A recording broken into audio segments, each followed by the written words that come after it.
everyone, and welcome to another edition of the Empower Hour brought to you by the Empower Plant from Frasig Brooks. I am Dana Brooks, and I am joined this week with a panel of exciting people, and we're going to talk about some really interesting, kind of thorny issues today. This is the last episode we're doing in February, so we're finishing up our series on relationships, and it's also Black History Month. And so I thought, let's merge those two things. So I wanted to talk about some things that are going on every day, and we just go through our lives and we don't ever really give them any attention. I want to talk about race relationships in the workplace and in friendships. Sometimes we find that we're one of either the only person or one of very few people who identify like we do in a dominant area. Like you may be the Hispanic girl at work. You may be the Black girl in a group of white friends. And I wanted to talk about that. Are we supporting each other as we should? Do we just know that there are certain things we stay away from and don't talk? Could we get closer and help people, help each other more if we did talk about some of these issues that just because they're a little different, we stay away from. But I want to start by introducing our panel today.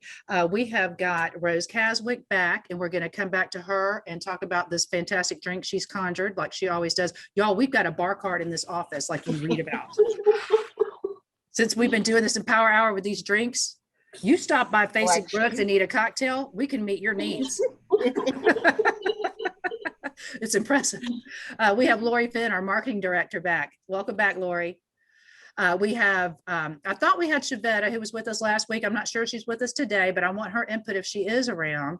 We have Keisha Gordon-Wester. She's like Dana Brooks. She changes her last names like she changes her I don't even want to talk about that. Anyway, this girl, we'll call her Keisha. Anyway, so she's going to come back. She's going to talk to us. But I have got a guest, y'all. I have got Dr. Michelle Mitchum Mccord. Now, this woman wears so many hats, I can't even imagine. I'm going to start with just the ones I know about. She's a publisher of the Tallahassee Women magazine. What? Talk about women empowerment. She's putting it out there every day. She's blowing the horns of every strong, powerful, influential woman in this town, giving them a platform and encourage them to bring up some other women underneath them. I love that. She's also, I believe are you an LMHC? Is that your credential? Yes. Okay, Yes. She's a licensed mental health counselor, and she is a professor at FAMU, and she's helping them develop and grow this robust clinical counseling practice there. Let's see what else. You're a wife, you're a mother, you're a community leader. You have so many things, but you're also a trainer, and you train people on the very things we're talking about today. So I want to welcome you, and just tell us a little bit about yourself. What's your story? Wow, thank you so much, Dana. Thanks for all you do. I mean, you're a real empowered woman, and I love that you empower everyone around you. And I love your confidence, and I'm just so happy that we connected. Happy to be here today. Wonderful, wonderful. Yeah, my background. So a little bit about my story. And when we talk about race relations, people think that there's Black and white. And typically, if you're not white, you're Black. Typically, I'm just saying, yeah, it's binary. You're just in the other box. Yeah. And so with my family's background is African-American on my dad's side. My mother is Southeast Asian and Jamaican, kind of like the Kamala mixture. And so here I am, in Tallahassee. But yes, all of those titles are correct. I'm also a Florida Supreme Court certified family mediator. So I don't like conflict. I like to always mediate. And that's probably why I ended up as a professor since 2005, doing trainings and trying to empower people. And I named my other company, it's called Courageous Conversations. So I feel that this is going to be one. Yeah, you have to have courageous conversations in order to arrive at courageous solutions. 100%. Like you, Dana, you're courageous. You'll say anything, and you don't apologize for it, and you just put it out there, because if you don't, as women, we've oftentimes taught to be nice, be kind. It's like the Bella Ballerina. There can only be one Bella Ballerina. When you're trying to figure out who's going to be selected, everyone's so nice and say, I hope you get it. I hope you get it. No, I hope you get it. Guys don't do that. They go out on the basketball court and say, man, I'm going to kick your butt. Going down. That's right. And so when women get a little bit more of that in them and they can speak up, you can talk about anything. So with risk and courage, you can redefine the possibilities in your relationships at work. So I do this a presentation for corporations, for small businesses, for communities about how do you have these courageous conversations about race and race relations, diversity, equity, and inclusion in the workplace. And so that's something people like the pink invisible elephant in the room. That's right. And there are ways to, if you have the desire to know other people, to learn, people will know that you're authentic, like you're authentic. You know, you and I just connected like that. You know when somebody's authentic, and it's just because you can't fake who you are, Dana Brooks, when you're talking like this 24/7. You're like, no, this is me. I'm not faking 100%. it. There's too many cameras. Too many people got a camera phone. So it's easier to just be honest. Exactly. It's easy to be honest. Also, the reason why I started doing this is because I started teaching at University of South Florida in 2005, and I was teaching the diversity course, or how to do counseling with multicultural populations. Yeah. And so I was kind of thrown into this. So I've been teaching since 2005. Every year I teach 45 hours of content about diversity. And there's 3 buckets I just want you to keep in mind when we have this courageous conversation. There's awareness, there's knowledge, and there's skills.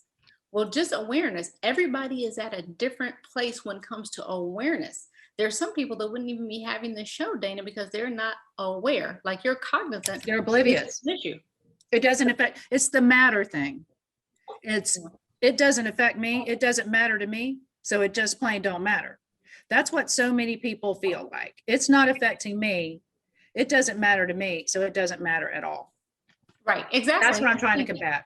And so that's the thing. How can we walk in somebody else's moccasins or their shoes, walk in someone else's moccasins for a mile to understand how they're feeling? Are we welcoming? Are we welcoming them in our environment? Yeah. Are we saying things like later on, we'll talk about microaggressions. And sometimes they're just like micro or macro insults. Sometimes people just show their ignorance by the questions that they ask. 100%. And this is what I like about having you here. And I hope this is one of the takeaways we get today is if you are coming from a place of authenticity, genuineness, you get to make those stupid mistakes. You're going to say something stupid. Your ignorance is going to show whatever, but people forgive you for it and they understand it. And it actually endears you to them when you own it and just come from a place of this is what I think and I want to do better, but disabuse me of some of these notions. Let me get back to Rose Caswick before we get too far down this road. Rose, what are we drinking today and why? We are drinking, it's a take on a pina colada. It's a sweet one, and it is in honor of Rihanna. I love Rihanna. We got Barbadian rum in here. She was the coconut water spokeswoman, and we were talking about being the right kind of woman, right kind of Black woman. She's a self-prescribed bad girl. So she doesn't care.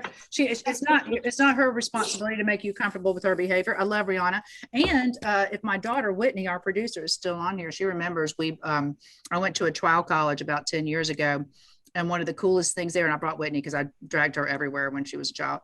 One of the lawyers there went to high school with Rihanna. And so every time he's back in town, he gets to know Rihanna and everything. And Whitney was like, that's the coolest thing I learned that entire week was that somebody went to school with Rihanna. That is a sweet drink. I'm probably going to have to pineapple juice. Lots of pineapple, but that's good for the vitamin C and anti-inflammatory properties. So thank you, Rose. Just trying to keep y'all healthy. Yeah, I know you are. Hey, Lori, welcome. I want to hear from you what your thoughts are on this conversation and why you're interested in attending this Empower Hour. Well, this is always an interesting conversation for me because I grew up here in Tallahassee, and when I was a child, I actually didn't know many other people other than white people. It just wasn't. And as a child, it just never even occurred to me. And so as I got older and I made more friends and I met new people, this idea and learning Tallahassee's history as well, I'm always learning and I'm always wanting to have these conversations. And now I'm in a relationship with a Black man. And I felt like, I understood race and all that, but I feel like I'm learning every day. So I just appreciate being a part of this and learning. Yeah. You want to learn, you want to be, supportive of anybody who's having a different experience than you are, but it's real hard to appreciate what their experience is. Shavetta, I want to welcome you back. You were with us last week, and you know what our topic is. What are your thoughts on our discussion today, and what do you want to share or get out of this? I'm really interested in the topic. Growing up in Thomasville, Georgia, and the whole mentality of dealing with the South. But for me, it was probably, I would say, even a different experience, maybe even than Keisha. But I grew up, and even in the classroom, I was like the only Black kid that's in the class. All of my classmates were white, but I really never saw the color, and I never really, exaggerated that. And then one day it was, said to me, pointed that out. And then when that became, and then I was like, is that an issue? Because I'm thinking we're both learning on the same level. We're doing the same things. We're, progressing at the same pace, but it was a difference. And so growing up and getting older and understanding, yeah, we may share the same classroom, we may share the same space, but sometimes people look at the differences and they begin to highlight those differences. And then you have to, deal in those particular spaces. Yeah. I'll share something about myself. It will be further developed in my new book that is coming out.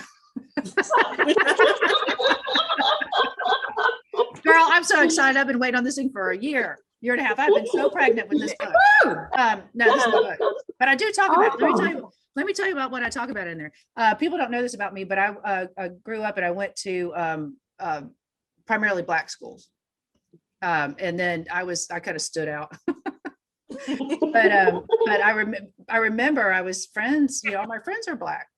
Why would I be friends with the people I went to school with, the people I live with, or whatever? But I could tell, it was like, don't get too, there's boundaries. Now I'm 53. I was born in 67, so it's a little bit different, but not a whole lot. And I remember the first time I ever kissed a boy, it was a little Black boy, and I prayed about it. I thought I was going to go to hell. Yeah, because I knew what people thought about that. And I remember thinking at the time, this sounds crazy. This is just crazy. Nobody ever gave me a reason for why that was a bad thing. But anyway, I talk about race in my book, because when you're the odd one out, you just want to fit in. You just want to have damn friends, and you'll adapt whatever you need to do. You're adaptable, you're agile, you become who you need to be to fit into any sort of a group. But it's just funny how even as a child, you perceive things like little unspoken limits. I don't know if that's a microaggression. Dr. Mitchum will of course explain that to us. But we started this program because of one woman, and that is Keisha Gordon Wester. Let me tell you what Keisha did. She posted this article, got my attention. It says, I am exhausted from trying to be the right kind of Black girl at work. And I thought, man, that's an interesting concept. Then I remember she worked for me. I'm like, oh heck, I need to talk about this. Need to address this. What's going on, Keisha? No, what made you post that? You were obviously trying to get my attention. No, I'm kidding. No, what's going on? What are you thinking? Tell me about your shirt. Speak up, girl. Well, the reason I posted the article, and it wasn't so much per se working here. Right. I've worked at several law firms in the Tallahassee area, basically. And this one here, I can honestly say, not because you're my boss, but this firm is more progressive. But yeah. I've entered into workplaces where I was the only Black person there, and you can kind of gauge the environment when you have a white employee come to you and tell you, you're the first Black person that's worked here forever. So it kind of makes you feel a certain kind of way. And me being the only Black person in a work environment, it's like it's a different kind of, it's a level of responsibility, and you feel this level of stress on you because it's like they're always looking at you. Yeah. You're the one that they're focusing on, regardless of your education, how well you make knowledge you have, the experience you have. The most important thing to them is that you're Black. Yeah. And that's what they focus on. And so with that, it's almost like you're targeted. Mm-hmm. Either you do well or if you do bad. Yeah. You speak for your entire race. Like, do you feel a pressure like, boy, if I do something they don't like, they're going to think every Black person's terrible. Yes. Oh, And that's more the stereotype of sometimes you hear Black people are lazy, or Black people are not educated, or Black people are wild. Yeah. But that isn't the case. And I feel as though when you go into an environment like that, it's almost like you have a responsibility. I feel, and I know it should not be my responsibility, but as a member of the Black community, and not only just in general, like my grandma always say, don't go out and embarrass me in public. And Right, that's of how it course. feels. Like Yeah, you yeah, have that responsibility. You want to make sure you always bring your best. yeah. And then there's that higher level of stress of that. If I do screw up, I Yeah. can screw up and it could be the end of the world, but my white coworker can screw up, but it's really not that big of a deal. Right. This is in the 90s. And these two lawyers were friends. It was a white lawyer and a Black lawyer, and they were friends. But you know how, I'm going to say this the wrong way, but sometimes we're not really friends. Yeah.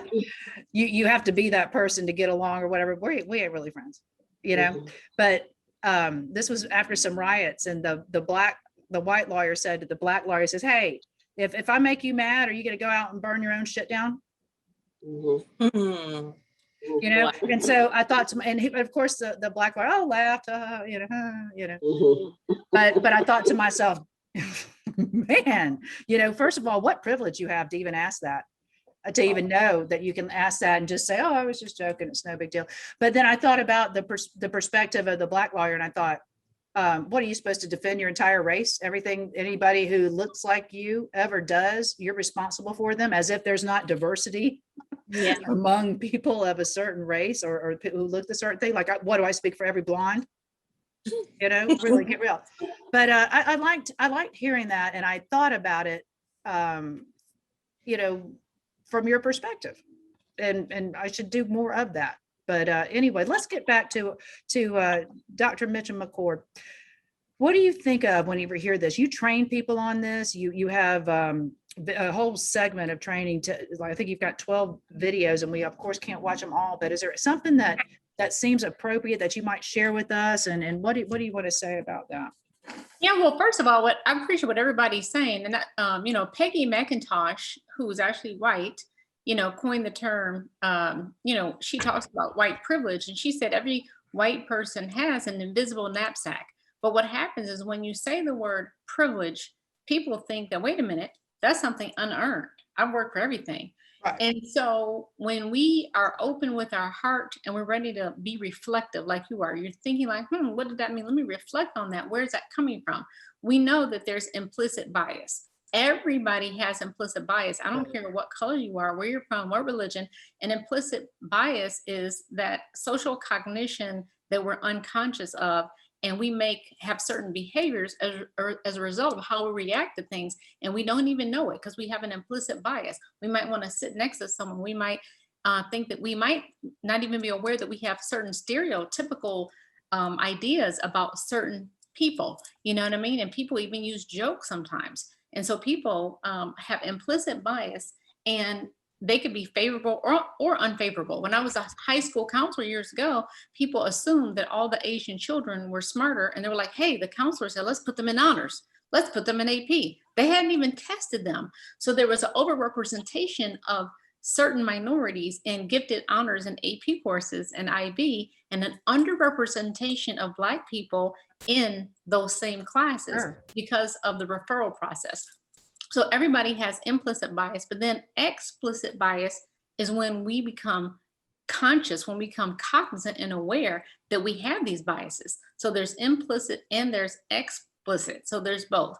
And then Peggy McIntosh talks about those microaggressions, that you have to be the person to speak for all blind people, or you have to be the one person in the room, the one person at work, like, oh, what do Black people think of this? Can you tell me? So you're speaking for millions and millions of Black people. What do Black people in Tallahassee and Thomasville think about whatever? It's just ridiculous. I can't imagine as a child you growing up in Thomasville and people just looking at you to be like, you're the expert, and just making assumptions. When I was in my PhD program, I'll never forget, I was the only Black person. There was only 6 people accepted per year.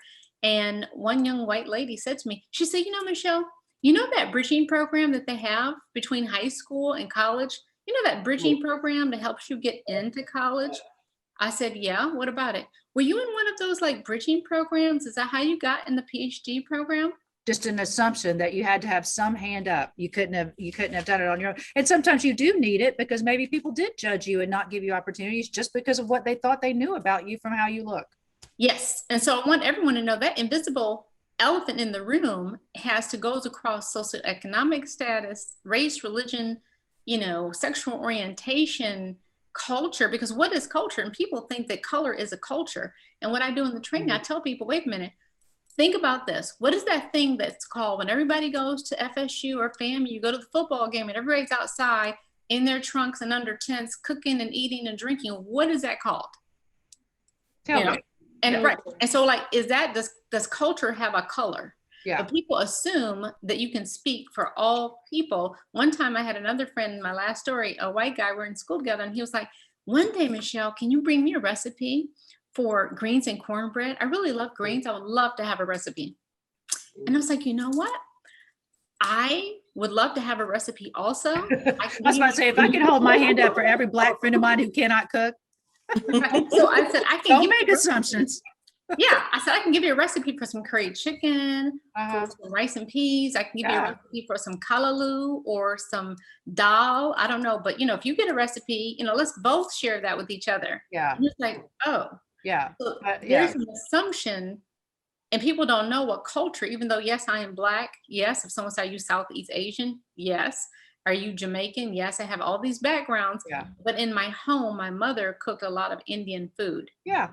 And so anyway, they don't know what your culture is in your home. Yeah. Like I'm Southern and my family could not cook. Don't come to me. Don't come to me asking for chicken and dressing. I can't do dumplings. Don't come to me. No, I didn't get that. We ate to live. Wow. So see, when you're talking about, like just now, you're talking about microaggressions. Yeah. Those are brief, everyday exchanges that send denigrating messages to a target group, like people of color, religious minorities. Yeah. Stay in your lane. People with disabilities, LGBTQ. These microaggressions are often very subtle in nature and can be manifested in the verbal, nonverbal, visual, or behavioral realm. They are often enacted automatically and unconsciously. So that's the part that's really tough about these microaggressions, because we're all guilty of microaggressions. And that's just a start. Like, how do you eat elephant? One bite at a time. At the end of the day, it's all about relationships. How are you entering in? For example, think about a relationship with marriage or dating. Yeah. The more you get to know each other, you disclose a little bit more, a little bit more, a little bit more, right? When you're dating. And so the same thing, when you're cultivating a relationship with someone in the workplace, you share a little bit and disclose a little bit, share a little bit, disclose. Mm-hmm. And before you know it, when you take those risks, like you're having this show today, you know what I mean? Because you, again, are very, in counseling, we call it being very congruent. You walk the talk. So again, you're doing great with just being someone to step up to say, let's have the conversation. Let's just have it. Because see, I'm not from Tallahassee. I don't know what I can have heard about the history, but not growing up there. I can only imagine how, even though it's a great city, it's the capital, it's wonderful, everything is not syrupy, sweet, and peachy cream, perfect. I mean, you're the lawyer, you know more than I do, the background things that happen, Yeah. No, I see all of those things. And I think sometimes we get very busy and we avoid anything uncomfortable. If it's an uncomfortable conversation, we just try to skirt around it and we just figure we'll deal with it when it blows up. We don't try to get to know each other as well as we can. But there's somebody on our panel who does a good job of it. Rose, as hard a nut as you are to crack, and you are, you really do unpeel the layers of a person. You get to know somebody, and I know you are not hung up on the package they come in, the presentation that they make. And I think to you, and a lot of large extent to me, the weirder a person is, the more I like them. I'm just, you're not normal. Let me come see you a little bit. I like anybody who's different. I know what I am, and I know the people who think like me. I mean, gosh, I'm bored already. I want to see something else. Rose, what are your thoughts on this topic? And what do you think about people who, if they do hold themselves out, I identify as such, then next thing you know, you're the spokesperson. You know, anytime somebody's got a question about people who like silver cars, they come to you. You know, what do you think, silver car person? It's like you didn't sign up to be the spokesperson just because you identify a certain way. And how much business is it of somebody else is how you identify. But what are your thoughts on all this? I think that is interesting because it's something that it's hard. It's something I had to confront about myself and not making somebody be a spokesperson, especially, you know, this last summer with the Black Lives Matter protests and those things, especially came to light again. It keeps coming up. This keeps coming up. But it came to light again. And it's hard to, you know, you want to say, I don't want to assume how somebody else is feeling or another, you know, culture is feeling, a group of people are feeling. But I also can't make it the responsibility of the few people that I know from that culture, from that group, to tell me how they're all feeling, you know? So I don't want to, you know, blow anything off or, you know, I'm not part of that culture. I don't want to assume that what I'm seeing on the news is everything. But so I think it's important to, you know, do the reading, do your own research, you know, talk to your friends. Absolutely. If you have people who are part of that culture and willing to share with you, but don't come to them every time, you know, can't run across the hall to Keisha's office and ask her, hey, black lady, what do you think about this? Black lady. Well, what should I make of this, black lady? Tiger Woods you know what? You know him, right? How do you feel about Tiger Woods? You're both black. Weigh in here. But you know what? I respect that because especially when the Black Lives Matter movement and all that was going on, I did have a coworker come to me and ask me my opinion on it. Yeah. And the part I wasn't offended, and the reason I wasn't was because before she came to me, she had done her own research. And to me, that showed that she cared enough. Yeah. She cared enough about it to do her own research. And then from what she took from it, she wanted to know my view on it. And in the end of the day, what really made me feel good, we had several meaningful conversations about it. And she said it came to realization for her, because she grew up around white, mainly white, went to school, a lot of white people. She said it came to realization to her that it was bigger than herself. And that even though she had the white privilege, and she came to the realization that she had the white privilege, that she needed to do something that would affect someone else other than herself. Yeah. Because regardless of the outcome, she was going to be okay. But it was those who did not look like her that were going to be affected. Yeah. And so she wants to know, what could she do to make a change and to make a difference? And when you get those kind of conversations and people coming who truly want to know you and to understand what you're going through, I mean, you can't feel it, but you can empathize. Yeah. So, and I appreciate that she was willing enough to come to me, and she felt comfortable enough to come to me to say, hey, what's your feeling on it? Now, then you have those that come and be like, so what do you think about the shooting? When it's not so much that you're more concerned about how I feel about it or how I was affected, but more so like, what do Black people think about it? Not so much because you want to educate yourself and see how you can make a change, but more so just because. Almost voyeuristic, like, I don't have any Black friends, so I'm gonna ask somebody, how are you feeling? Are you sad? Are you affected? What's going on? Yeah, but you know what? The fact that somebody cared enough to not assume that they knew. The fact that they cared enough to say, let me just look into this a minute. Let me see if I can figure it out on my own.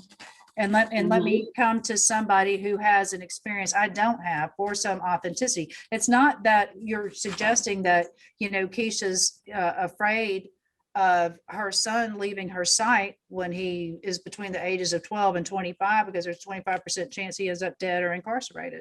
You ever think about that? The people who think this happens to these other people, you love your children. I think about when my daughter leaves me. I raised my daughter with my ex-husband's 2 daughters, and I was constantly worried about them getting raped. I was constantly worried about them getting drugged and some man doing something horrible to them. And then when Trayvon Martin, when all that happened, I thought to myself, think about my son. He's just walking to the damn store to get an Arizona tea and some Skittles. and he triggered some person to the point where they were willing to take his life. I think about that for a minute. If you just stop for a second, empathy is a very powerful thing. Think for a second what it would be like to feel what another person feels. And it doesn't take you very much after that to see them differently and be warmer to them. I want to do a shout out to a couple of people. I'm not getting my comments, so I appreciate our producer sending them to me, but Barbara Westcott, she said implicit bias and explicit bias. Good to understand the difference. You know, these are terms we think we know, we don't know them. We're going to have a part 2. We have to have a part 2. This is too important. This is too important a conversation, but I don't want to give you a short amount of time because I know you've got some resources here and you've got a video that might be helpful on microaggression. Do you want to talk about that and get into that? Yes, I want to say something really quickly. Yeah. I recommend a book for all people, especially white people, by Dr. Robin DiAngelo. And she wrote a book called White Fragility.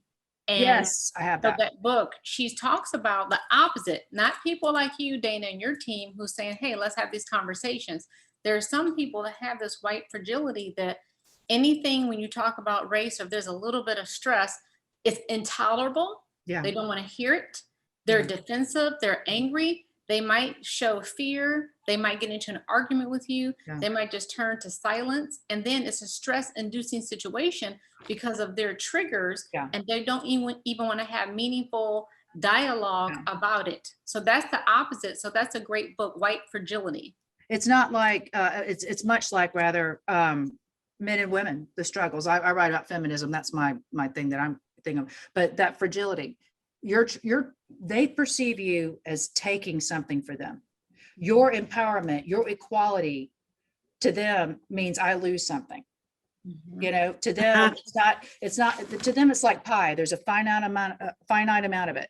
And if you take more, that means there's less available for me. That's what so many people see empowerment as, and that's their fragility. It's if you're bigger and you're better and you're more, I must be less and worse and less desirable. And that's what I think people need to realize is you know, we have infinite, you know, ability. We have infinite space to take up. We have infinite contributions to make. And just because other people are making them, it really just ups your game. It's kind of like when you play tennis or golf. I use this analogy all the time. Nobody wants to play tennis or golf with somebody who's as good as them or not quite.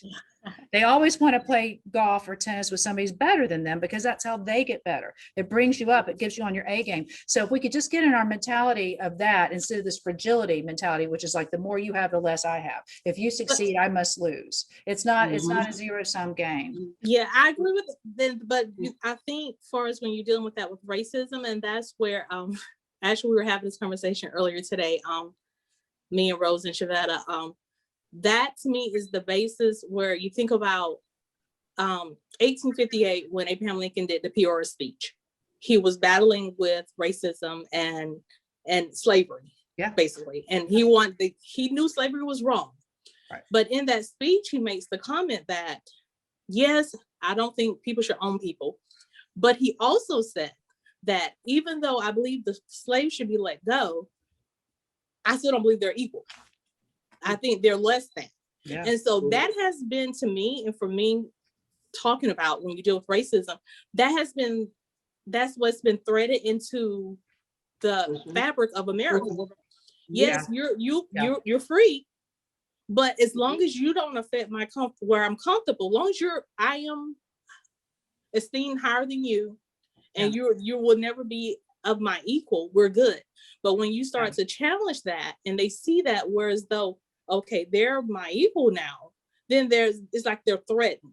No. And instead of using that as a way to thrive and for everyone to grow and become better, it's almost perceived as a threat. But as long as I'm below you, you're fine with me. But as soon as you see me being elevated, right, and I'm looked at and viewed as the same, then you have that issue of now, no, this doesn't work. We're fine. We're good as long as you stay in your place. Yeah, it's like freedom. Place. Yeah, freedom is okay, but don't be talking about equality. That's it. Yeah, that's how they talk. That's how I feel as a woman. See, that's my race thing. Is like I don't have the race thing, but I damn sure got the woman thing. And girl, you got both. So they're basically saying, I'm okay with you, trying to make it whatever, but don't threaten me. Stay in your lane. Don't mess up Yes. my thing I got going on. You can be free or whatever, but just don't make me uncomfortable. It's not my job. And that's why I hate this term. I talked to Dr. Mitchum about this when we had coffee a couple of weeks ago. I can't stand that term tolerance. Yeah, because Yeah. tolerance, Who tolerance are is you to something- tolerate me? You don't tolerate me. I tolerate you. Yeah, but tolerance is such a low level. It's not saying I embrace and celebrate you. I'm just tolerating you. Another show we could talk about, Dana, is racial trauma and transgenerational trauma. That is real. It's so real Yeah, it for is. Black people that, for example, even if I got pulled over by the police, the first thing I would do is probably be shaking and put my hands up because of this racial trauma. And so my husband and I have Black sons. And so when you were talking about that, George Floyd, the whole thing with the hoodie, we were always fearful of our son. My husband, who is Caucasian and has, Black son, he wrote an open letter to my Black son from a white father. And he was in tears when he wrote it. He said, how my white privilege protected you when you were little. He said, now my son is grown. My white privilege can no longer protect him. Wow. It was really, really deep. And so how can we move from tolerance to embracing and celebrating and getting to the core values to see how we are alike? When I walked in the courtroom to testify or something, when I worked for the court full time, they assumed I would say, I'm here. That was, excuse me, one lawyer said, they were all white lawyers. He said, you don't have the credentials to speak or something. He said, I said, excuse me. So I just sat down. And then the judge said, Dr. Mitchum, can Dr. Mitchum step forward? And it was like, oh, I was just kidding. They assume when two people are dressed the same way, they assume that the white person is more educated. And then when they do find out that you're the one with a 40-page CV, then it's a hard pill to swallow, but you're not competing with anybody. We're just trying to have tons of credentials to get half the respect. But people at the end of the day, they just see you, oh, you're just another Black person. They assume that you're less educated. Right. What Keisha described earlier too, talking about Abraham Lincoln's speech and everything, really kind of nailed what I've been wrestling with ever since I was a kid. And it baffled me.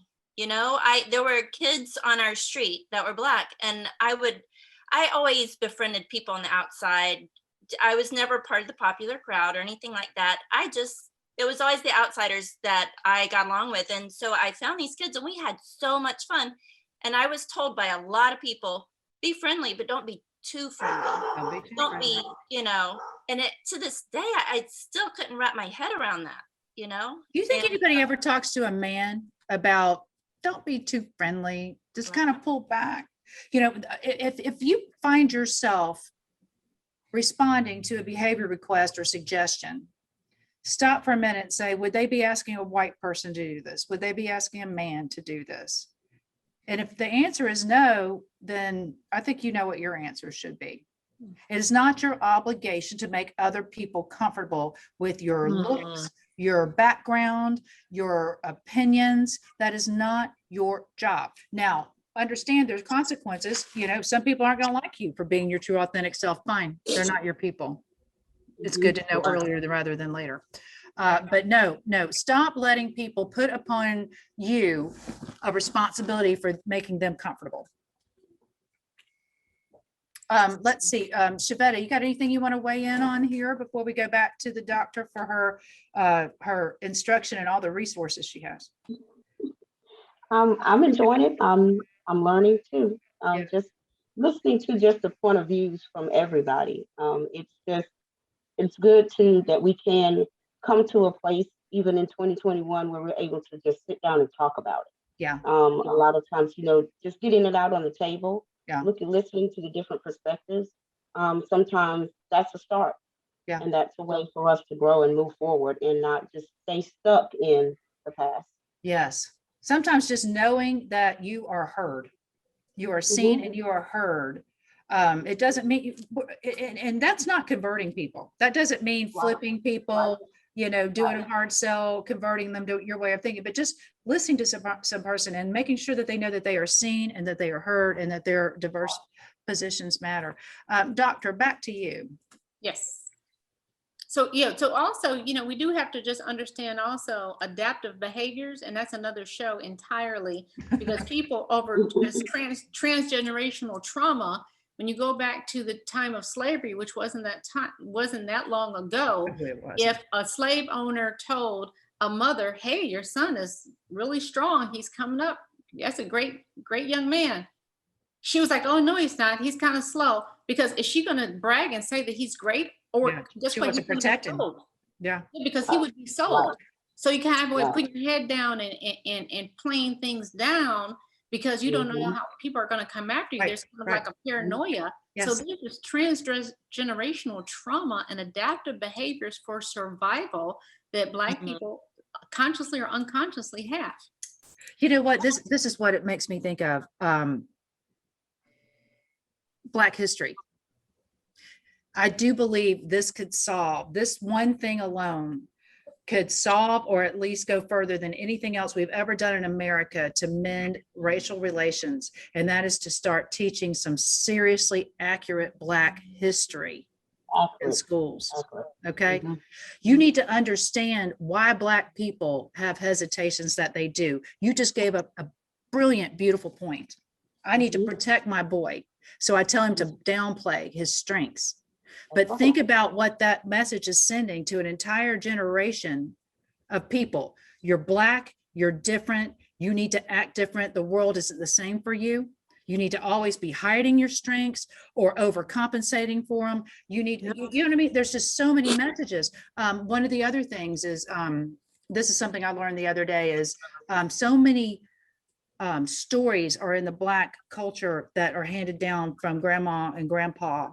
And when those people die, if their stories haven't been told, they don't live on, because we're not accurately recording them in history books, and we are not sending them on out. It explains so much of the behavior that, like you said, Keisha, Black people are lazy. Black people do this, Black people. You don't know anything because you don't know the origin. Do you really think an entire race of people are just not Mhm. good enough? That doesn't Mhm. make any sense. That doesn't make any sense. Okay. We're all the same genes. If you look at our genes, you do DNA, we're the same. Get real. I mean, Mhm. please. Mhm. But you have to look at the culture and the stories and what Black people have had to do to protect themselves and their children. The lies they've had to tell, the different, this face for this person, this face for that person, and that grates on you, and that grates on an entire, culture and race of people, because they have to survive. But people often discount your behaviors, but you do what you have to do to survive in this world and to protect your children. You'll do anything. I would marry the devil himself to save my daughter. I would do anything. I would do anything to save her. So I think we need to start, and we could go so far if we just taught an accurate telling of Black history. Tell the truth about this country. Tell the Dana, truth. you as a lawyer know, a great way to teach history is to pull in court cases.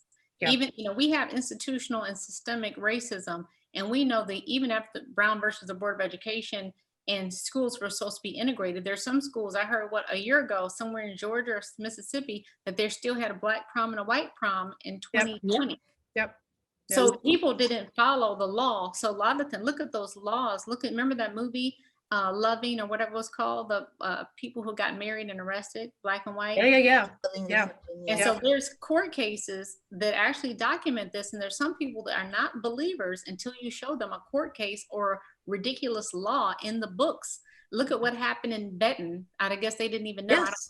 About the homeowners association. You know why? Because it doesn't really matter. It's not really constitutional. No one's trying to enforce it. So we let it go. We got bigger fish to fry. Annabelle Diaz said, the hell with that. I am not going to buy a home in a neighborhood where my mixed race son isn't welcome. And I don't care if it's an archaic homeowners thing. I don't care what it is. Fix it. It's wrong. It's like these statutes and monuments. So many people go, oh, it was a long time ago. Oh, it's a thing. They did a lot of good stuff. Why are you always picking? Why are you always picking? Because it matters to the people who are not of the dominant race and culture, that are not benefited by this myth, this perpetuation of this myth of virtue, because these people did some good things. Those are the very same people who want to denigrate and throw away the key and put you in the slam forever because you make one mistake in an otherwise good life. These people do a couple of good things in an otherwise kind of crappy life where they subjugated a lot of people for no other reason than the color of their skin, and they have monuments made to them. That's twisted. Yeah, sorry, you get Go ahead. canceled if you owned people. Like You should be canceled for owning other humans. Okay, that's not a Mhm. hysterical overreaction to the cancel culture. That is unconscionable human behavior, and it should never be celebrated. It shouldn't be tolerated or anything. You know, you made me think of something else. It's just like a lot of people say, well, look, I'm really disturbed by all the talk about race. They'll say, because I was never taught to be racist. And people think that to be racist is because there's some violent act against another person or Right. behavior. Right. But many people grew up and they heard things like this. Sarah, don't go across the street. We don't play with the people over there. Right. Mhm. Now, what if the people over there were Mexican? What if they were Black? What if they were fill in the blank? But if you kept saying, we don't go over there, then the seed was planted. And so then you grow up and you don't like whoever those people were across the street in a big way, in a stereotypical way. And then you have prejudicial attitudes, but you're like, I have good parents. They never taught me anything racist. Yeah, they didn't teach you. They didn't sit you down in a racist class. Correct. They didn't teach you racism 101 with PowerPoint, and this is how to be ugly and judgmental to people who don't look like you. No, it wasn't that. But they damn sure taught you. They taught you by the behavior they modeled. And a lot of times it's this. I have a friend who's gay, and when he came out, his mother said, I can't believe you wouldn't have told me this or whatever. And he goes, do you really think I missed all the subtle cues? All the things I saw growing up about lighting the loafers or, you know, sissy and all those kind of things. Do you think I didn't notice that? And did you think that just because you were talking about other people, I didn't think you thought that about me? It's that kind of thing. It's never a direct class. This is how to hate people. No, it's how you act, and it's how you model behavior, and it's what you accept in other people. That's why I am a big fat pain in the ass at this point in my life.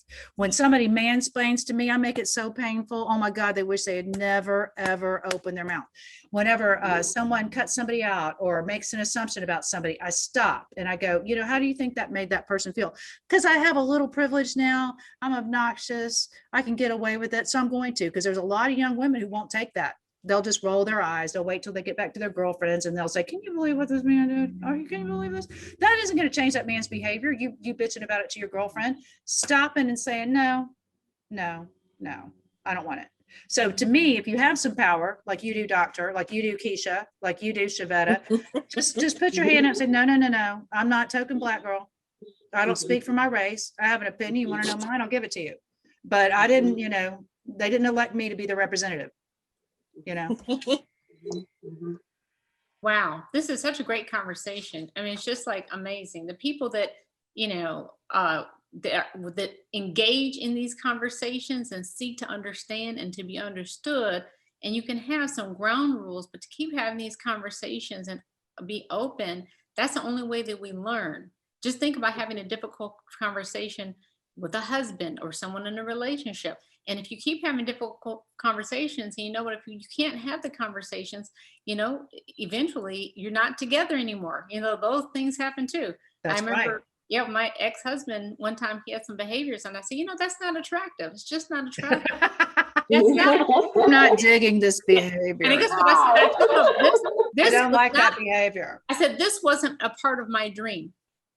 Ooh, that's a gut punch. Girl, that's a knife to the gut. Oh, this was not part of my dream. Right. So to your point, you have to speak up and empower yourself. Say what you mean what you say. No, you educate people. Don't be the bystander. Don't engage in collusion when people are saying things that are ignorant. You don't want to be a perpetuator of ignorance. Yes. One of the things I want everybody to see is the clip called The Danger of the Single Story. It has millions and millions and millions of views. It's 19 minutes. It's amazing. How do we find it? Because obviously we're not going to get to any of your visual aids because we've only got a few more minutes, but tell us how to get to this stuff. Okay, you're going to go to YouTube and you're going to type in The Danger of the Single Story. Danger of the Single Story. And that is one of the best trainings because everybody has perpetuated. And the danger of the single story is if you see a people a certain way and talk about them and you only see them one way over and over and over, then it's almost like confirmation bias. Yes, and it you is. only can see them in that way. And what are you doing, each of us, what are we doing to perpetuate the single story? There's a danger there. So each person, you can't be a part, you know, don't be a part of the problem, be a part of the solution. Yeah.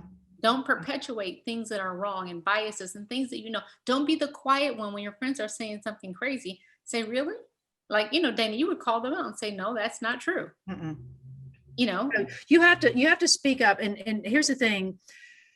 I am sensitive to this because, you know, just because I'm a woman, I don't want to fight every woman battle.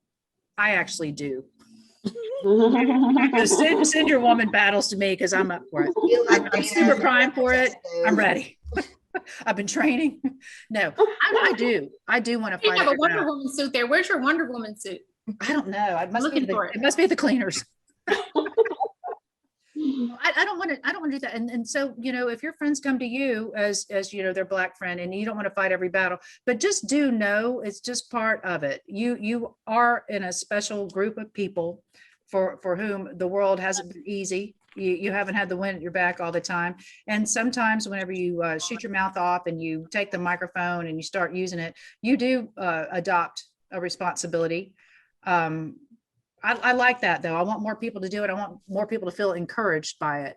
But you know, maybe that's not your jam. You don't want to do it, but you can gently prod the success of the people who are willing to do it. You can gently redirect people's assumptions and their thoughts about, you know, what they think they know. You know, I do that often. I'll go, you know, what do you think they feel? How do you think that must feel like for them? And then the minute you ask somebody to put themselves in somebody else's shoes, they're like, most people, I mean, narcissists not included, most people will go, I just never thought of it that way. I just didn't think of it that way. Because most of us just go through life looking through our own lens, our own schema, finding what we expect to see, confirmation bias, everything validating what we thought we already knew, unless you make a conscious effort to be uncomfortable and challenge what you think you know. So many people are so afraid to say they don't know something. You know, one of the worst things you can call somebody is ignorant. That doesn't bother me. That just means I don't know everything. I know I don't know everything. I know I'm ignorant about lots of things. But boy, you call somebody ignorant, they get their back up. As if they really do think they know everything. And the key to ignorance, though, is right learning and training and just going to the next step. I would like to know if we have time to show. I encourage and challenge everybody to watch the Seattle Times Under Our Skin, and maybe we could just show the screen because there's 12 different words and videos, and I'll just show you. Yeah. And then I want you to tell us how we can get some more information on this, because we're so limited. Like you said, we could do this all day. Okay. So if we go. What is microaggression? So microaggressions are these unintentional things that we say, you know, like, you know, tell me what all blondes think. Just stupid things like that that are unintentional. I want to show you this microaggressions real quick. What's going on with my screen? Let me move this. Nothing's easy. Okay. Okay, let me just show you this. Under Our Skin is amazing. It has 12 words that people are talking about. How do I move this? Okay. So under here, the words. So when you see these 12 words, we hold these truths to be okay, those are the words. Person of color, racist, ally. All lives matter. That one gets under my skin so bad. And so they have a group of women and men, all different ages, all different races, different religions. And they ask all these people, it's like sitting down in the kitchen, being a fly on the wall to see what these people think. And what you do is you look at the words and then ask yourself, what does that mean? So you can click on here, for example, and say, what is microaggression? And then if you want to see just seems for like a second, something the Onion came up with. Just putting the word micro in front of aggression. And I'll just show just for a second. Big aggressions, just a micro one. Microaggression is supposed to be small, seemingly innocent, sometimes unintentional, naive or ignorant interactions. The things that are done unintentionally that can be viewed as derogatory, pejorative. I think microaggressions are bullshit. I'm sorry, I'm trying not to curse, but it's just too much of, just over explaining your ignorance. Microaggressions, I don't think, when you're receiving it, they're not micro. I think it's easier for the person who was doing it to use that term. Microaggressions to me are sort of like those small little actions or comments that communicate to people that they're less than or aren't worthy. One of my Black students, she often gets approached and told that she's very articulate. And so there's a microaggression there I'm because so surprised you could it speak. comes from people who just, unknown to them, automatically assume that a lot of Black people are not very articulate. You're so smart, you're so eloquent. And I feel like the piece you're leaving off is like, despite that, you're a woman of color. Oh, you're standing out from this group of people that I had previously thought something else of. It's like when people tell me that I don't act like a regular Black person. Oh, you look like you came out of the African gallery. As beautiful as, my ancestry and my culture is. And good for you working here. Good for you. Yes. They may not feel like much individually, but they add up. And to me, they are little fractures that spotlight racism. I see that you do think another is inferior or that you are superior. It's traumatizing. And it's also just kind of a constant reminder that the world you walk in and you live in wasn't made for you and isn't always safe for you. It makes me feel like I don't belong in the country that I was born in. Microaggressions to me are asking, wouldn't I like to let my hair down just once? Or wouldn't I like to wear a swimsuit on a beach just once? I'm suddenly reminded that I'm not seen for my character or for my actions or for how good I am as a person. Rather, I'm just seen for the headscarf that's on my head. I say, I can definitely see that you may be Asian because I can tell by your eyes. Is that a microaggression? You think you're giving a compliment, but you're really not. It's like, oh, you're so exotic looking. Like when a guy will tell me that I'm pretty, and then he'll say like, oh, so what are you mixed with? And I'm like, Black. That's a microaggression. Like they're basically trying to tell you that just being pure Black, you can't be beautiful. You have to be mixed with something. People ask me all the time, like, what nationality are you? I'm like, well, my mom is Syrian and Czechoslovakian, and my dad was Haitian, and I think that's freaking cool. What if people are just like curious? People ask us if, we do speak English, but they'll kind of talk slowly and try to make sense of the words we're saying, or it's as if they're trying to process the fact that we actually are speaking fluent English. This is my first language. When we think of the word aggressive, I think that is, deliberate to make it seem like it's a little bit more than offensive, like it's almost a physical attack. Almost like they're touching you. When I was at SP, I used to have an afro. Kids would come up behind me and touch my hair. Like no permission, I don't know them. Come up behind me and touch my hair. And I turn around and slap their hand away. Touch my hair. What are you doing? I'm like, it's just so soft. It just looks so soft. It's hard to touch it. Let me come up behind a white girl and start touching her hair. I'm rocking up. Some people might see that as like nice, but I really don't. I feel like that's like kind of offensive to like ask somebody, can you touch their hair? Like if their hair's in a style that you're not used to. It's this weird, like fetish weird thing that white people have with our hair. That's absolutely, I don't know what it is. A couple years ago during Halloween was parking my car in a garage in downtown, and this older white gentleman saw me get out of my car, and he's very, very social, and he asked me what they call Halloween in my country. What? And I told him, well, they call it Halloween because this is my country. To be honest, I cared less about how he felt about being the microaggressor and more about how it made me feel.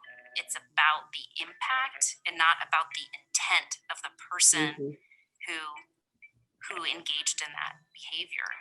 We've gone really far in saying it's all about what the person receiving it thinks that it means. I also think it has to do with like people just not really having like a backbone. And I think we've become the society where these like kids are these like delicate orchids that just wilt once they leave the greenhouse and just die. I'd rather for them to just call me a nigger because it would have been easier to take. It's easier to take just, overt, just racial slurs. than the way people try to dress it up as not being a racial exchange at all. I don't know. It just seems ridiculous. And there's just like so many things to remember now that you're not supposed to say, you can't do, you can't think it. The people who commit the microaggression are like, do you mean I have to think about every little thing I say and do? It feels very painful. It feels very tedious to do that. And my response to that is yes, for you now, finally in your adult life, to experience this effort. It's about time, because the people that you have done this microaggression to have experienced it all their lives. People who are hostile to the notion of microaggressions assume that games are being played, assume that this is actually driven by specific political agendas. It's the victim card. I think people don't understand that there's actually pain there. I'm really split on the issue of microaggressions, because I don't want to deny anyone's pain, but I also can't imagine a world where interacting with difference is done without pain. That's awesome. Wow. That is awesome. I have a couple of things on that. Gosh, there's so much to unpack. We need a whole other show on this. Yeah, I like what you're saying. It is so much to unpack. And we just went over one of the words that gets under people's skin, because people have to then process it and talk about it. And this was just a phenomenal thing that they did in Seattle. I would like to redo it in Tallahassee, actually. I would love to do it in the South. Yeah. I would love to do it in Tallahassee, because Tallahassee is that unique little blue area of the northern part of the state. We are largely Democratic, mainly because we have all these teaching places here. Education is counter to prejudice. That's all there is to it. But it is interesting because we are right smack dab in a bunch of red. We're right smack dab in a very southern, area. But, it's funny because a lot of people think, if you're a feminist, you're a man hater. Like they think if you are, a proud Black person, you must hate white people. There's the presence of one thing does not indicate, the presence of another or the absence of another. You can have a pride and a sense of accomplishment and not hate the people who are not like you or who don't see you the same way. Right. But, there's so much prejudice also within certain cultures. Michelle, you and I talked about this, about the brown bag test. Remember, I told you I took but I have a master's in social work, and I was a counselor, and I had to take, I didn't have to take, I chose to take a graduate course. It's called Social Work with Black Families. And half the class was Black, half the class was white. And I thought to myself, oh, I hope I get through this class alive, because it was supposed to be like this. It was supposed to be a real talk class. And at first people were guarded and they were polite and they were doing, and then people started, okay, you want to hear about it? You want to hear about it? Okay, let me talk about it. And then it got, whoa, just like, oh my goodness. But, then I started finding out, when you are told that what you are is not good enough, you develop low self-esteem, and it can permeate a race and a gender. Like I accuse women of having low gender self-esteem. Within the Black community I observe, there's some people like you have a higher status. If you have lighter skin and you're a woman, you may not care what color you are, or if you're a man, you could be Wesley Snipes. But if you're a woman, you need to be Whitney Houston. You need to be Dr. Mitchum. That's a higher status than a woman who's of darker color. So we got to first, like women, like Black people, like any person who's not got the wind at their back, has got a lot of problems. Stop beating up among yourselves first. Find some way to embrace one another. And then the other takeaway I had was, I have Black friends. They're not all the faces I see all the time. The majority of the faces I see are not Black. But I've got a couple of Black friends. They're about the same age, about the same height, build, or whatever. And my Black women friends, they change their hair all the time. They're rocking wigs and all kind of stuff. They're keeping me on my toes. And so one of them I mistook for another one.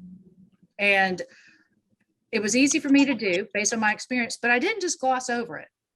I went up to him and said, I'm sorry, I mistook you. Okay.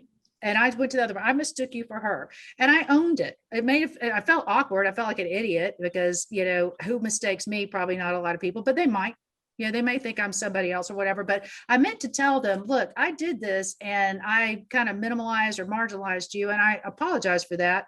It's just born out of a lack of experience, but I want to learn and I want to be better at it. And I want to tell you why I made the mistake. So owning it, not hating each other, not making a hierarchy within what you're trying to fix, get out of your own way, support each other, be on your own side. What are your thoughts, Doctor? Yeah, I think this is the whole thing.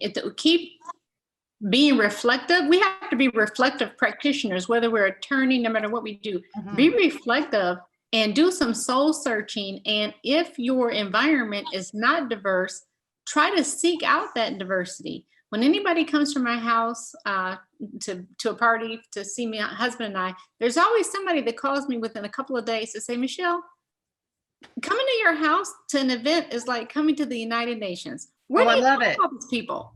And so we're very intentional about trying to just, reach out, talk to somebody, make friends, because people can look very different. Because they look different, what's amazing is you have so much in common, because most people have a lot of the same core values. When you go to core values, so keep having the conversations, taking risks, having these courageous conversations, talking about tools, maybe getting together with people in the office or on a Zoom and using this tool under our skin to say, hey, let's pick a word today. What do we think it is? Everybody, let's write down what it is. Let's have a conversation. And then, okay, let's watch the video. Those kinds of things, because if you don't, or say, hey, let's watch a movie together. Why don't we do something and look at a book, for example? There's a book called Cast, this one right here. And this is an excellent book. These are the kind of things that make you understand like what's going on in the country with, racism and things like that. Look at a movie or something. A movie that you probably will love and on Netflix is the 13th Amendment on Netflix. And that's all about the law. And that's how lawyers would love that movie. I remember the movie A Time to Kill. And that line when Matthew McConaughey said, what if this young lady? Imagine she were white. Yes. And that's how he got a conviction. They said, imagine her life mattered. Imagine you cared about her. And speaking of Matthew McConaughey, not that I have a crush on him, but Lincoln Lawyer. I do. I did too. Lincoln Lawyer. Did you see Lincoln Lawyer? I live for that movie. That's a movie. I kind of practice law out of the backseat of my car sometimes too. Everybody should see Lincoln Lawyer. So you understand again, this transgenerational trauma, racial trauma. There's so many protective factors. People want to protect themselves and you don't know how your person right next to you, your employee or friend can be traumatized. And unless you start talking to them and have these difficult dialogues, courageous conversations, don't judge them, and just listen and be there. Like, again, do a book club, keep doing things like this. I really commend you. Thank you so much, Dana, for just having the vision of doing this for Black History Month. Thank you for inviting this esteemed panel. Thank you, ladies. Just to have this conversation is just so, it's just so great. We need to have more of this. It's like you said, it's about being intentional. We hear that word all the time now. It's a buzzword. It's a 2021 word, but it's really, really meaningful as we hopefully are coming out of COVID. One thing I did when I got into COVID is I'm like, why do I have all this free time? So I started looking at what I would have been doing, but for COVID, and I realized I am wasting a lot of time. I wasn't being intentional. So I would encourage people to do things like this, to be intentional. Like I noticed as you were talking, well, how do I spend my time? What are my social interactions? Almost always white, because that's the people that I tend to be around. And I tend to do things with the people I'm used to or whatever, but I can have a United Nations dinner party. Yeah, that's what I like. I could do that all day long. I know all kinds of people and I'm friends with them. We talk about it or whatever, but do we really act like friends? Do you come down to the beach and hang out with me? Do we go out on the boat? Do I go to what you're doing? Do I support the efforts you care about? Do we see each other any other time than when we're fundraising or promoting each other professionally? No. And if not, we need to be more intentional. So I love that. I love the idea of a book club. This would be a great thing to having a very intentional book club and examine hard to talk about things, because the people in the club will go out and then they'll go to their circle of friends and they'll be comfortable talking about these thorny subjects. So because you're going to give them tools. What you're doing is putting tools in people's toolbox. Yeah. So, reading the book on white fragility, looking, at the video Under Our Skin. when you do get together with a multicultural, tell someone, can you bring something? I want to know about your culture. Yeah. If you can cook, you don't have to buy it. You can pick it up. You don't have to cook it, I mean, and bring something that represents a piece of your culture, so we can have a multicultural, get together and dinner, and we can find out. I used to do that at my home, and I told someone I had invited all these women over, and I had these little index cards, and I had a blank, and I put my heart. I said, put a seasoning or a dish and then put my heart. So for mine, I put curry my heart. You love I it. know about my mom. I love it. Yeah, I love that. I want to go around our panel because we could go all night long. I want to go around our panel one more time and hear some final closing comments from everyone, and then we'll close with Dr. Mitchum. Lori, what are your thoughts as we close today? Well, I love it. I learned some new terms today. Yeah. And I liked that you said we need to be reflective, because I am always reflective of this, just how I grew up, and I appreciate that. Looking forward to reading some of those books. Yeah, you are very self-effacing. You're always sharing your unique experience and how you got to where you are now. And I appreciate that you're willing to share that with us, Lori. I really am. Because some of the stuff we talk about, it's real talk. So some of it, is like a little, I need to step back. So I appreciate all of you for sharing your unique experiences. Shavetta, what's up with you and as we close today? What are your thoughts? For one, I just want to say thank you again for allowing this opportunity to be a part of this discussion. I just want to share that I was one of those people who, was trying to do everything to fit in, if you will, to be a part of what I saw accelerating and not just, stay in a complacent mode. And so then I found myself, the more I did, I never really was accepted. And so then I had to just stop doing that and be who I was. And just learning to be me in whatever skin or whatever capacity I'm in, that in itself will accelerate me just by being myself. So I thank you again for this wonderful discussion. 100%. I hope you understand, Shavetta. I hope everybody on this panel understands that if you are a good person, now you can check yourself, if you're an asshole, but if you're a good person, you're good enough. Okay, you are good enough. There's nothing wrong with you. You may not be the right person for everybody. God knows I have learned that lesson, but there's nothing wrong with me. I just may not be everybody's cup of tea. There's nothing wrong with you. You may not be everybody's cup of tea. And that's what I want everybody to understand and embrace about themselves. Keisha, what are your final thoughts today?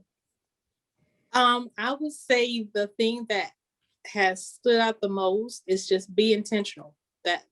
That is just be intentional, be authentic, be who you are, and embrace that. That's it. I mean, be intentional. That's what this rings in my head right now. Yeah. Be intentional, and I think be sensitive and be prepared, for some feedback. Somebody may say, you may not realize that, but when you say this, it feels this way. Just take that as a growth and a learning experience. Don't take it as an affront. It's not a criticism. It's just, it's just feedback. There's a difference between feedback and criticism. Rose, what are your final thoughts today? Well, I'm just really glad that we had this conversation, because one of the things that I was afraid of when we started this group, the Empower Plant, that it would become basically this white feminism echo chamber thing. Yeah. Most of the voices that we have on the show, most of the voices that we have, white women. Yeah. And I think it's very, very important for us to be intersectional, because a lot of these things do completely overlap in terms of experiences. The stuff that we've talked about of like always refer to a woman first because, because you can, and because the man already has the advantage. Same thing applies to race, to other, minorities, disenfranchised groups. We can apply these lessons across different types of people, different types of group, different types of conversations. And there's, like we said, there's infinite room at the table, not just for other women, but for other members of other groups. And I think that's very important that we reach out and don't just focus on our one thing. Well, we're fighting for women, so we must be doing something right. But, there's a lot of other considerations. It's just one slice of that pie. It's one slice of the thing needs to be worked on. And I'll share one more thing before I leave, and I'll do it briefly. But, we advertise, we're on buses and billboards and TV and stuff. And after the George Floyd thing, I got a call from a very angry woman. She goes, "Where are your black lawyers? Where are your black lawyers? Walk your talk." And that hit me. Boy, when somebody gets me with the racist thing, it hurts me so bad because I know they don't really know me, but that's okay. And so I thought to myself, get out of your head, Dane. It's not about you. What's the real issue here? And here's the truth. We've hired black lawyers. And when we did, they tend to gravitate toward each other. And it's kind of, to me, like I've got a lot of black hairdresser friends. They tend to like to work with other black hairdressers. Black lawyers tend to like to work with other black lawyers. And that's probably because of where they're comfortable. I don't know the answer to that. But I do know this, despite my attempts to recruit them, and I want them to feel welcome here, what I found that I was getting was a lot of black lawyers coming to me saying, "I don't want to work for you. I want to compete with you. Can you help me start my own company?" And I thought, well, that's what I'll do. You know, there's more than one way to be, you know, a fair and a good supportive person. I don't have to support black people by making them work for me or trying to give them jobs. I'm a capitalist, believe it or not, as liberal as I am. So I would rather them create jobs for people. I would rather them be owners and get all the benefits of the ownership. I would like them to compete and be good competitors because that brings me up to a better level. We both rise when we're both competing. We're both serving people who need us. So that's kind of my mission. Is I've decided I'm not going to hire you. I'm going to teach you to take my cases, clients from me. But no, well, I'll cross refer. But my point is this: I want you to be your best self. I don't want to teach you how to succeed in this world. I don't want to teach women how to succeed in a male-dominated profession and climb a ladder that way. You'll never get there. They got there first. Everything inures to their benefit. Stop doing that. Start at the top, take their clients and compete with them. Leapfrog, shortcut, get there faster. I feel that way for anybody for whom the dominant culture is not working. So I hope people understand that we are a welcome working place, but there's more than one way to skin a cat. There's more than one way to reach equality. There's more than one way to bring up all boats. You know, rising tide raises all boats. So that's my final piece. And I want to end with you, Doctor. What would you like to close with today? Oh, first I would like to say, ditto to what everyone is saying, and to piggyback on that, it is about being intentional. It's about being authentic. It's about being genuine. I challenge everybody to do some reading, to actually Google feelings, emotions. Do you know that if you try to describe how you feel, it can help you process? So when you just put in Google emotions, you know, vocabulary, and they have those 1 or 2 sheets, like with a couple hundred words of emotions, try to gauge where you're at, especially when you're talking about race relations and differences. But what I love is that we talked about, the word today came up, I think it was Shabetta, you talked about, or no, Rose, intersectionality. Yeah. As women, the intersectionality of all of our identities is so unique. So meet each person where they are, because there's so much more than their color. You know, look at a Tiger Woods or Barack Obama, different people who are just mixed with a bunch of stuff from Hawaii, here, there, whatever. You're so much more than your color, but unfortunately, some of the people just see your color and think they know the whole story about you. Yeah. So I would say, try to reach out and talk to people, start a book club, you know, start a project or something, and keep just having conversations and being authentic, and try to cultivate relationships outside of your normal group, so that you can appreciate, even though people are very different, they have different perspectives. There can be 2 different people from 2 different walks of life, and you can learn something from everybody. And they could get to the same point in life that you are, but they got there a different way. So it's important to listen, and listen with your third ear, listen with your heart, and just be genuine and be your true, authentic self. Yeah. And just as I always ask everybody to do, if you make it, if you get somewhere, look behind you and see who needs some help, pull them up with you.